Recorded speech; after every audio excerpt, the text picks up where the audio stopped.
In today's video, I'm going to teach you how to track restricted funds in QuickBooks Online. If you manage grants, donations, or funds that must be spent on specific purposes, tracking them properly is essential for accurate reporting and compliance. The simplest way to do this in QuickBooks Online is by using class tracking so you can tag any transaction that relates to restricted funds and keep it separate from everything else.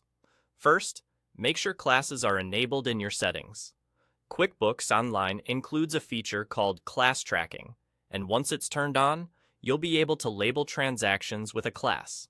If you're not sure how to enable it, check out our other video that walks through that exact setup. Once class tracking is enabled, create a new class called Restricted.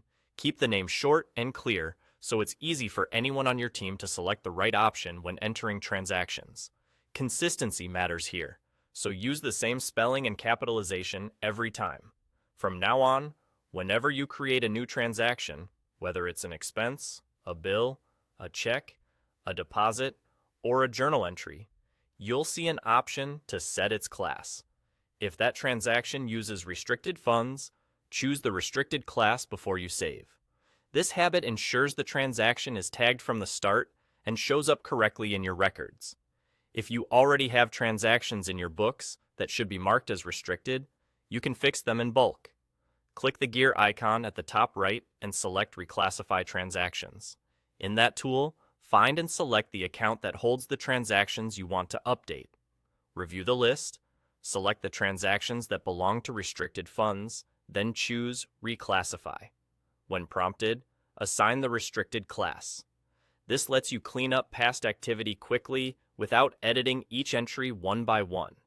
By setting up and using the restricted class consistently, you're creating a clean audit trail and making it much easier to understand how restricted money flows in and out of your organization.